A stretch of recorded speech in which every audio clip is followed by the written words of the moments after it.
Assalamualaikum warahmatullahi ta'ala wabarakatuh. Alhamdulillah Rabbil Alamin. Wassalatu wassalamu ala ashrafil anbiya wal mursalin wa ala alihi wa sahbihi ajma'in. InsyaAllah kumpulan kami akan menerangkan tentang sedikit tentang subjek asas qiraat ilmi berkenaan dengan cara-cara bacaan Imam Kisai dan Imam Ja'far.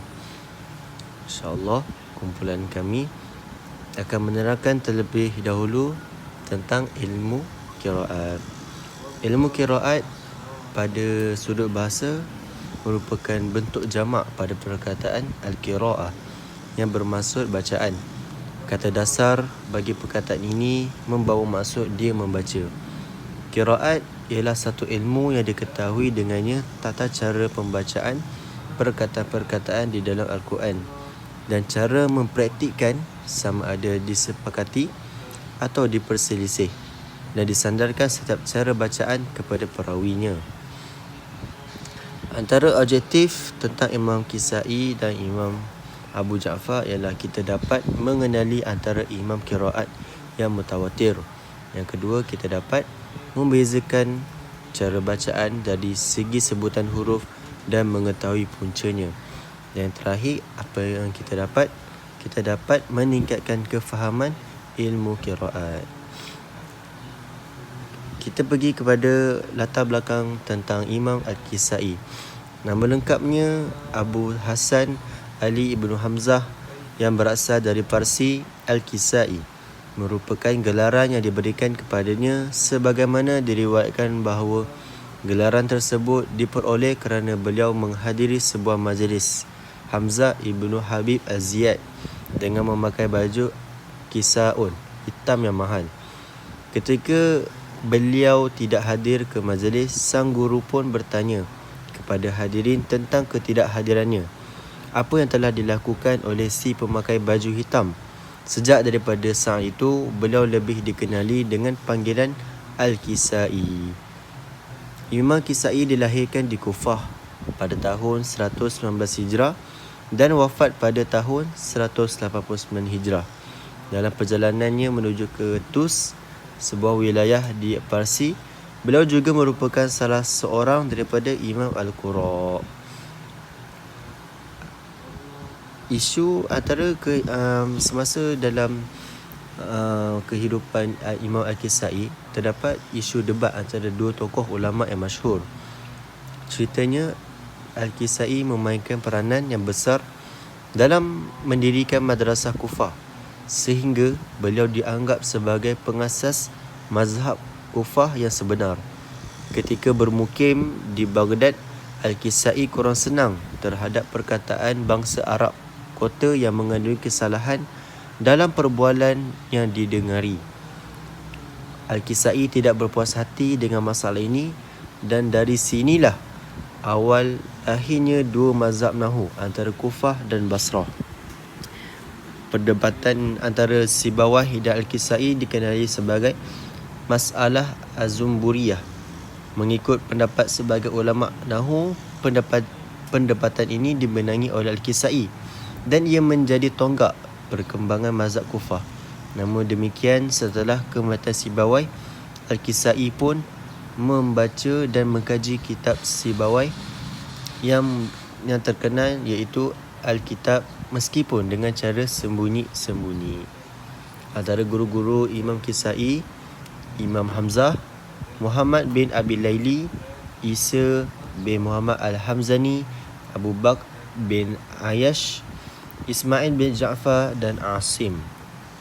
Antara anak-anak murid Imam Kisai yang masyhur, Abu Haris, Duri Kisai, Ahmad bin Jabir, Abdullah bin Mansur, Abdullah bin Ahmad Zakwan, Khalaf bin Hisham Al-Bazzar.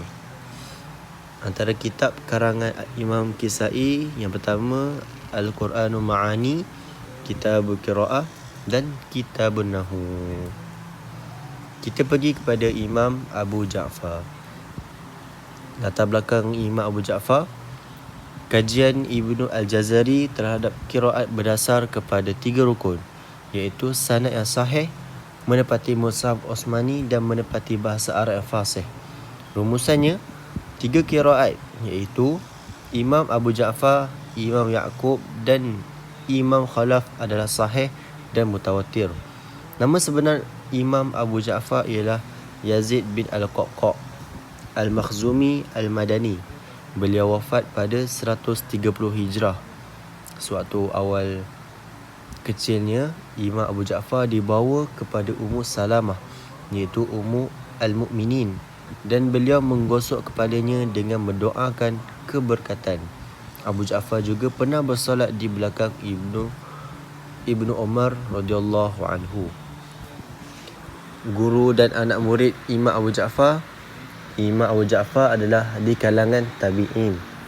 Beliau menerima pendidikan Al-Quran daripada guru-guru di kalangan para sahabat radhiyallahu anhum. Guru-guru ni ialah Abdullah Ibnu Ayyash, Ibnu Abu Rabi'ah, Abdullah Ibnu Abbas dan Abu Hurairah. Ada juga yang mengatakan beliau sempat membaca Al-Quran kepada Zaid Ibnu Thabit radhiyallahu anhu, namun Imam Al-Zahabi menafikannya. Ilmu Al-Quran yang dikuasainya menjadikan beliau tumpuan Islam ketika itu. Untuk menimba ilmunya, antara yang menjadi muridnya ialah Imam Nafi', Sulaiman Ibnu Muslim, Ibnu Jammaz, Isa Ibnu Wardan, Abu Amru, Abdul Rahman Ibnu Zaid, Ibnu Aslam dan 3 anaknya iaitu Ismail, Yaqub dan Maimunah. Sekian daripada saya serahkan kepada Muhammad Faris bin Khalid. InsyaAllah saya akan teruskan dengan manhaj bacaan Imam Kisai. Yang pertama, membaca basmalah antara 2 surah kecuali antara surah Al-Anfal dan surah At-Taubah. Contoh, Bismillahirrahmanirrahim, Alif Lam Mim. Contoh yang kedua ialah bab mad. Pada mad wajib muttasil, Imam Kisai akan membaca dengan 4 harakat. Contohnya pada ayat Hunafa'a wa yuqimu, dan pada mad wajib dan pada mad jaiz munfasil, Imam Kisai juga akan membaca dengan 4 harakat. Contoh ayat wa ma umiru illa. Dan contoh yang ketiga ialah bab ta ta'nis.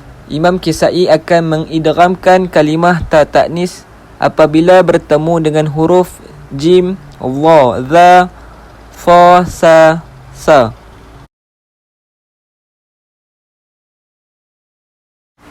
Contoh bacaan yang keempat pada bab zal pada kalimah idza. Imam Kisai akan mengidghamkan kalimah idza apabila bertemu dengan huruf sa, da, fa, za, ta. Contoh kalimah in tamshi. Contoh bacaan yang kelima pada bab lam pada kalimah hal dan bal. Imam Kisai akan mengidghamkan kalimah hal dan bal apabila bertemu dengan huruf fa, nun, fin, za, ta, dha, ta. Contoh kalimah hal ta'lamu. Contoh yang keenam, Imam Kisai akan membaca dengan ishmam pada kalimah berikut. Dan contoh yang ketujuh, Imam Kisai akan mensukunkan huruf ha pada kalimah berikut. Contoh wahwa, wahya, fahwa, fahya, lahwa, lahya. Sumbangan Imam Kisai mengubah tanda baris Al-Quran, dhammah, fathah dan kasrah yang sebelumnya ialah titik dan ditukar kepada huruf. 2. Menambah beberapa tanda lain seperti tasydid iaitu sabdu dan sukun iaitu mati. 3. Banyak menghasilkan penulisan kitab yang masyhur, Ma'ani Al-Quran, Al-Qira'ah, Al-Adad, Al-Nawadir, Al-Kabir dan beberapa kitab dalam ilmu Nahu seperti Al-Hija' dan Kitab Al-Huruf. 5 contoh manhaj Abu Ja'far. 1. Silah min jami' sekiranya selepasnya berbaris sama ada terdapat hamzah ataupun tidak. Contoh, alaikum dibaca alaikumu. 2. Kasrah munfasil 2 harakat dan tasawud 4 harakat muntasil. 3. Ibdal hamzah yang sukun secara mutlak. Contoh, mu'minun dibaca mu'minun, yuminun. 4. Ikhfakan nun sukun dan tanwin ketika bertemu huruf ghain dan kha. Contoh, qiradatan khasiin. 5. Saktah setiap huruf hijaiyah yang terletak di awal surah. Contoh, alif lam